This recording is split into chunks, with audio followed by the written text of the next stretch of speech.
last but not least, we're going to watch this portion of a video where Zach Lowe on the Zach Lowe podcast discuss some potential trade scenarios, some fake trades for Anthony Davis. So we're going to hear one or two of them. Check out the podcast for yourself to hear the rest if there's a bunch that are listed, because this is only like very early on in the podcast.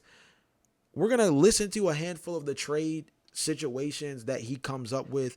I'm always interested in fake trades from Zach Lowe, so I thought this would be like a good little mini exercise to hear what he puts together and kind of not necessarily grade the trade, but ask ourselves, how does it work out for both teams? Kind of similar to what I mentioned with the Oklahoma City Thunder in terms of being able to move off of Isaiah Hartenstein and a couple of first-round picks from teams that they acquired first rounders from that might not be as valuable. But again, the title of first rounder might just be glaring enough that with him an expiring contract and Isaiah Hartenstein and maybe Ousmane Dieng or something like that to help sweeten the deal, you now get Anthony Davis, who is cost controlled, and you add him to the Oklahoma City Thunder. Or again, you have a team like the San Antonio Spurs who have the scratch to be able to make a move for him. Let's hear what Zach Lowe has as a couple of ideas. What do we think? I mean, who is going to be do you think there's going to be a team? Is there a team that is close that thinks they can compete this year, or do you think that it's a next 2 years thing? Like based on because it's pretty iffy. I mean, he's what? Is he 33 now? Almost 33. Luka is almost 27. 6 years up. It's emblazoned in my brain. Almost exactly 6 years up. Who's going to be most motivated to do it, though? Is it somebody that you think this year thinks they have a legitimate shot, or is it somebody like the Kings who's just like, why not? I think the Kings are going to go the other way and just try to hell to just get out of this team and tank, and that's it. And they're going to realize that their guys don't have a lot of trade value, but that's a different story for the hashtag Kings. You say motivated, I say desperate. You'd have to be desperate. You'd have to be like, maybe it'll work for us, the Tobias and the thing from Arrested Development, because the injury history is just not great now. What can you really get out of him? I think you'd have to be desperate to get to that point. So I have mentioned on this podcast several times that I can't believe no one or very few people are talking publicly about Anthony Davis being contract extension eligible at the end of this season as one of the biggest looming issues facing any team in the NBA. It's crazy because I didn't even think about the fact that although he is cost controlled over the next season or two, the fact that he does have that contract extension looming puts him in position where not only are the Dallas Mavericks going to have to ask themselves how much further are they going to dive into this water, it also creates an issue for whatever team were to trade for him, because in a sense, what you're kind of doing here, unless again, you're able to just do a really easy give them some crap, you get back Anthony Davis knowing that it's a win-win situation because of what they're desperate to do and what you're desperate to do. You're looking at a situation where when you trade for Anthony Davis, one of the first things that's going to come to the table when he lands with a new organization is, okay, what's the long-term play here? What's the choice? What's the move? What's the vibe? What's the chance that he ends up being somebody that we want to keep long term? And what does that price tag look like? Because essentially you're not just paying to get Anthony Davis on a flyer mile unless your package reflects that that's all you simply want him for is a rental. But what it also does is it puts you in a position where all of the trade packages, and now if you're Dallas, all of the trade packages that you do receive are going to come a little watered down, a lot of watered down even now, because you're looking at not just, again, as mentioned, the injury scenario for Anthony Davis, but now the contract extension looming gives you just another reason to be weary about what you're willing to give up to get a guy like AD. It may not be an issue anymore facing the Dallas Mavericks at this point. He makes $54 million this year, $58.5 million next year, and he's eligible for a contract extension based on that number in the summer of 2026. And guys of Anthony Davis's stature tend to want contract extensions at or near their maximum, despite their age and their injury history. That extension, let's just say it's like a 4-year, $240 million extension. I don't know how many teams have the appetite to do that. And it oh my gosh, that would extend him to where he would be at north of $45 to $50 million a year, with the contract gracing into like it would end around his age 37 going into age 38 season, or around age 37 season. That is horrid when you factor in what his current injury history is already looking like. And now you think about his advanced age. Jesus Christ. Is and will hurt Anthony Davis's trade value. It has the potential to be kind of an anvil on your salary cap sheet, as great of a player as he is, because he's only getting older, and it's just a huge number in a second apron world and where people are capable of it. So that's why I say desperate. You want me to give you some teams, or do you have thoughts on any more Anthony Davis things? Teams. I guess we just need to figure out. At this point, offensively, it doesn't seem like he's going to change a whole lot. He came into this season. I mean, his sort of fly around nature, I feel like, was always his superpower, his ability to basically be the goalie on the area inside the arc. If he's going to get bigger and heavier and more plotting, at that point, you're like, all right, are you going to give me like something on the offensive end? Are you going to change? Not betting on that. Are you going to give me some of that like LaMarcus Aldridge pick and pop sort of stuff? I just don't see him offensively changing, and if he's not physically going to be that guy, I'm just trying to think of the guys who have aged, who have been in his similar player type. It doesn't bode well. It really doesn't. Saying that, when he's healthy, he's a top 15 player in the NBA and one of the 5 to 6 best defensive players in the NBA. And I think that's the tough part too, right? Is at the end of the day, that caveat reigns so strong, because even though these questions with AD, they're going to come up. The contract, the injuries, the sustainability, what position he plays moving forward, his play style. All of those things are great questions and great things to have real question marks around. But the caveat of, but when he's right, he's one of the top 15 players in the league. It's going to make it. It's a team, if he becomes available, and I'm sure he already is, a team is going to look at the upside of someone like AD, feel as though they need one piece or two pieces to really flip their team around and position them to be this perennial playoff contender or something of that ilk. And they're going to see through the injuries. They're going to see through the money. They're going to look with rose-colored glasses and tell themselves, all we need is one strong year, one strong postseason run with AD, and it could be all we need to get our Kawhi Leonard championship, so to speak, with the Toronto Raptors. All you need is the flyer mile of, yes, he might end up needing load management. Yes, he might be somebody that's going to constantly pop in and out of the lineup. Yes, he is somebody who is maybe not the quote-unquote leader that you lean on to from a vocal perspective, or even what he does on the floor on a night-to-night basis, because he's somebody that doesn't give it to you consistently. But when he's right, we say this all the time about Kawhi Leonard. When Kawhi Leonard is healthy, when he is right, top 10 player in the NBA.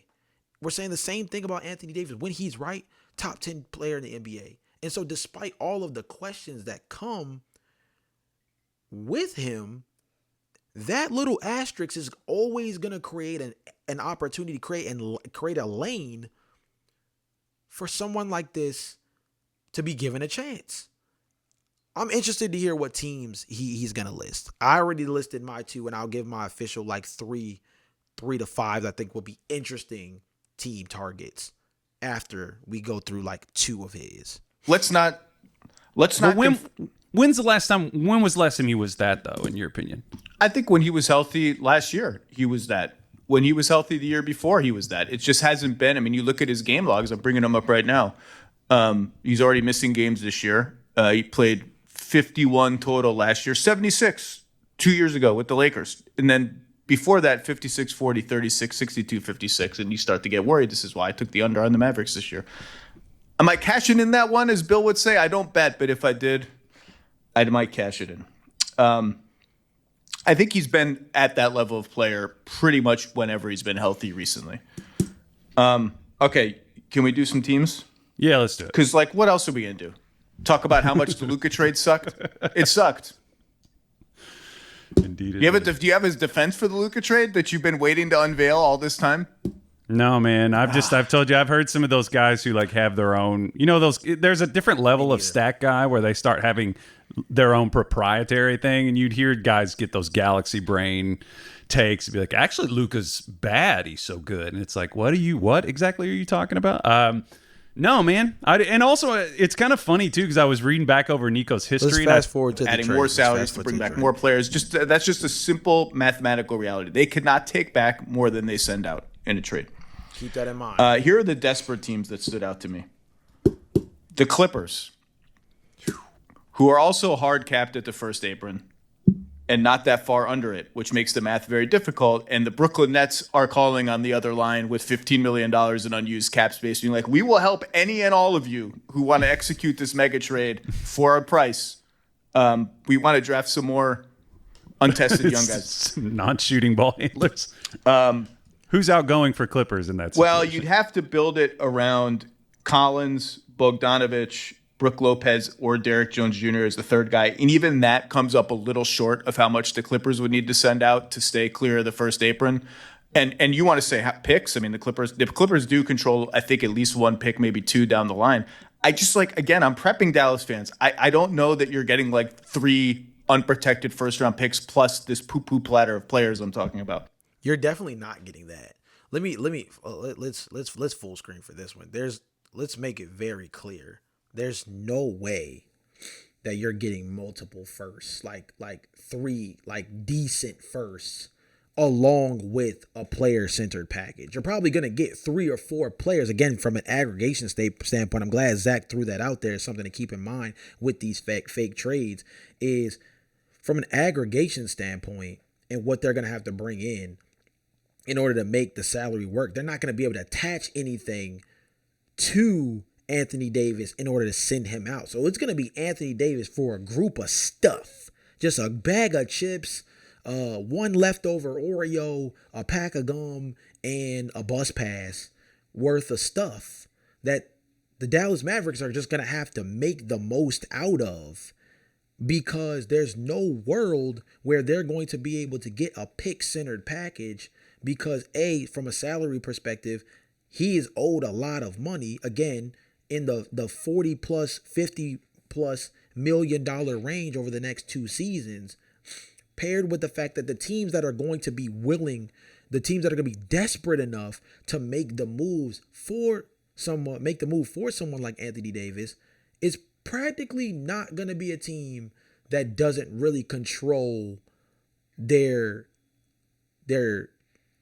I guess you could say their NBA draft cupboard fully over the next handful of seasons. Again, you have, when we talk about desperation, now if you're talking about luxury items, right? And you're looking at, again, teams like San Antonio, teams like Oklahoma City. Those are teams where you can view Anthony Davis as like a luxury item. Oklahoma City, for example, with the Nikola Topic situation. He's somebody who is now going to miss a second season. And it's a luxury item that he was somebody they were able to draft in the first round, right? The guy they drafted from Georgetown, Thomas Sorber, again, luxury item at the power forward position that's going to miss the entire year. And yet here we are looking at them like, it's just another first round pick they get to put in their rotation down the line as a guy that's cost controlled and somebody who they can build up through the developmental ranks. Like, they're a team that can kind of just throw stones at the wall, and if they put a hole in them, we'll just patch over them. No biggie. But teams like the Clippers that are going to make these kind of moves, they don't have the kind of draft capital to litter this thing in a way where you're going to get a whole bunch of future compensation back. You're looking at guys who hopefully have only a year, maybe two with a player option or a team option on the back end that can be cost controlled to either be reflipped or be expiring contracts that allow you to open up some real cap space down the line. But the idea of getting like real good, solid draft capital, I don't see it. I don't see it at all. So then you'd have to add in more Clippers players, and Dallas would have to add in more play. That's where the third team comes in. That was the thought. Does he fit great with Zoo? I don't know. Like it's you just said all this stuff about his offense and how he plays center. Basically, Zoo's a great center. They're not trading Zoo in this scenario. I just think you're like, what we have may not be working well enough. And let's take a shot on being like a crazy good defensive team and have Harden, Kyrie, AD, and Zoo. By the way, the funniest possible trade is Kawhi for AD. Just like take this and take some aspiration sweatshirts. We both need a palate cleanse. Even that. Yuck. Yuck, by the way. That is nasty work. That doesn't work under the apron rules. So that was one thought. Any thoughts on Clippers? Clippers, by the way, look bad on both ends of the floor. And in the Clippers' defense, I remember arguing with Bill about this. I don't think the Clippers thought they were like title contenders with this group. I think they were pretty realistic about, if things go well, we're a 48-50 win team, fourth seed, need to catch some breaks in the playoffs to beat the juggernauts above us or have any chance. They look much worse than that right now. Thoughts? Yeah, if you get a team that is glacial by nature and by age, I mean, defensively, it's interesting because you would have some matchups in the West that could be pretty interesting if they got, in a situation to play the Rockets. But I still think the Rockets would just jump on their heads like a younger dog on an older dog. But I guess the attractive thing is if you're looking for like expirings and picks, right? If you can get, Bogdan is, of course, you're getting him for 2 years. Collins for a year, player option. I don't know. I don't love that one. I don't know. To be clear, I'm not going to give you any deal that you're going to do backflips over if you are. The Clippers can trade a couple of picks they've already swapped. Like I said, see, he even confirmed it. Like, you look at that deal and you look at two guys in that trade that are essentially either going to be on the books for the rest of this season or they're going to be on the books for this season and next season before expiring. And it allows them to open up some cap space to maybe target some players down the line, maybe position themselves to maybe have a max cap spot in 2027, the summer that everybody seems to be targeting, because you have guys like Giannis and Jokic that are going to become available just contract-wise, right? So, or even just available financially to position yourself in a way where maybe with this whole situation with the Atlanta Hawks, maybe if the Hawks are still very hesitant to extend Trae Young, it puts them in a position where when he becomes an unrestricted free agent, the Dallas Mavericks get to go back on something they didn't get the chance to do prior, because when they made the trade to get Luka Doncic, they made the right decision, but now they get to see what life looks like on the opposite side of that trade. And maybe you go after a guy who's based in, the southern area, comes out of Oklahoma, growing up wise, and you get someone like Trae Young to be part of that rebuild next to Cooper Flag and have a real distributing ball handler and have somebody who can be a knockdown 3-point shooter and somebody who's good at setting up guys in the pick and roll and operating, where you can just allow someone like Cooper Flag to be a real play finisher. And yeah, maybe you can build a more defensive oriented group around Trae Young, the way we see the Atlanta Hawks do with grabbing Nickeil Alexander-Walker, what Jalon Johnson has been able to be for them, Onyeka Okongwu, grabbing Dyson Daniels in that trade for DeJounte Murray. And maybe the Dallas Mavericks keep that quote-unquote defensive mindset, but with somebody at the point guard position next to Cooper Flag to help create more real infrastructure for the team. So maybe something like that.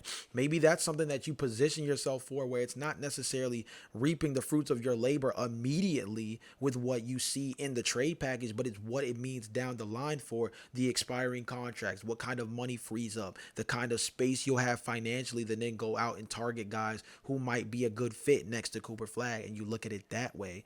But again, the idea of having a trade package that like people are going to be like doing backflips over, I totally agree. It's not very likely. We'll do one more trade package. So you're getting a bad pick likely, and then I think 2031 or 32 they can trade. This is a little out of left field, and we're not going in order of likelihood. I'm just going in sort of thematically. The Bucks always seem to pull a rabbit out of a hat, and you can make a deal of Kuzma plus Miles Turner plus a first-round pick for Anthony Davis. I'm just saying, like, the team's playing pretty well. And again, at whatever team trades for Anthony Davis, like, you got to eat that extension, probably. Yeah, for sure. And that's a big deal. And you're trading, Miles Turner's a good player on a much smaller salary. I have no clue. It's not like I've talked to the Bucks about this. It just happened today. That's, just Giannis and AD. Okay. I mean, I could get with that. I'd watch that. I think the funny part about that one is you position yourself in a couple of win-win scenarios. Obviously, Miles Turner has a base in Texas in terms of his background dating back to college. So the idea of kind of reuniting him with that community puts him in a really good spot center-wise. You give him a stretch big next to Cooper Flagg, who can be more of your like traditional floor spacing center in today's league. When I say traditional, I say as a modern center, that's what the requirement now really is to be somebody who, yes, has the ability to put your back to the basket, but one of the things that makes you a legitimate threat is your ability to step out and shoot the three ball and be a real rim protector, right? Your Brook Lopez's of the world or others who kind of really embody what that looks like, and you'd have that floor spacer in Miles Turner.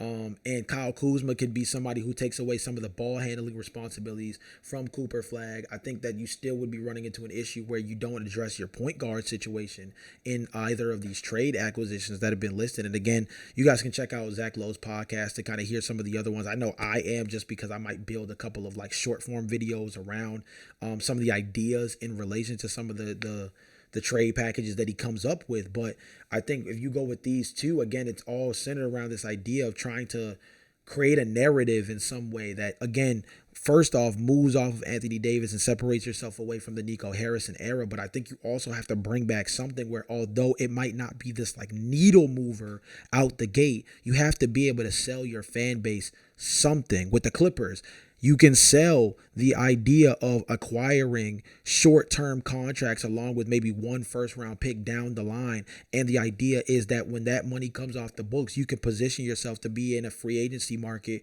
where you can go after someone like a De'Aaron Fox, or you can go after someone like Trae Young, like I mentioned beforehand, and you position yourself to not only address that point guard position in lieu of Kyrie Irving, who, again, I think would be somebody that, even with his injury issues, is someone you might have to consider exploring trade conversations with as well. So not only do you save yourself from the situation of if you need to replace Kyrie Irving as well, you have this long-term point guard option that has the ability to grow next to someone like Cooper Flagg, but also Trae Young or someone like De'Aaron Fox. If you have to play them next to someone like Kyrie Irving is so elite off ball as much as he is on ball. Is he Steph Curry operating off of ghost screens and things like that off the ball? No, but is he a highly talented off ball player just as much as he is an on ball player? Yes, he proved a lot of that in the time frame playing next to, ironically, Luka Doncic. So now if you have to get a ball dominant point guard like a Trae Young, like a De'Aaron Fox, in order to kind of, reap the benefits down the line of trying to build a team that's more cohesive with not only what, Cooper Flagg's timeline is, but more so just rebuilding this team entirely,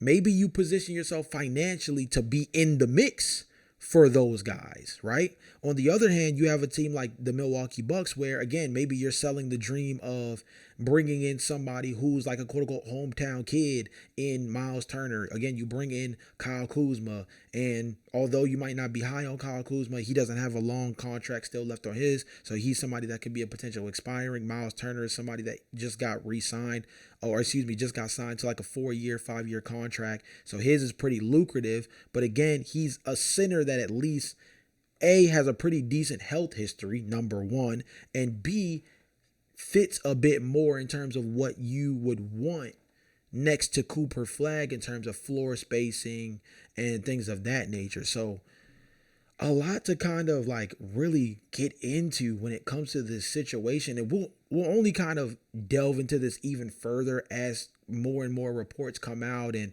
more names are added to the pot as potential suitors for Anthony Davis, if the team does decide to really truly shop him. And I think they should. I think the biggest takeaways from this podcast, and I know this podcast is running a lot longer than the ones I usually record, but I think that's just due to the magnitude of this news, because this news is built off of one of the biggest trades in not just NBA history, but in sports history, right? So I think if I had 3 big takeaways from this podcast, I think number 1 is that Nico Harrison was not in this alone.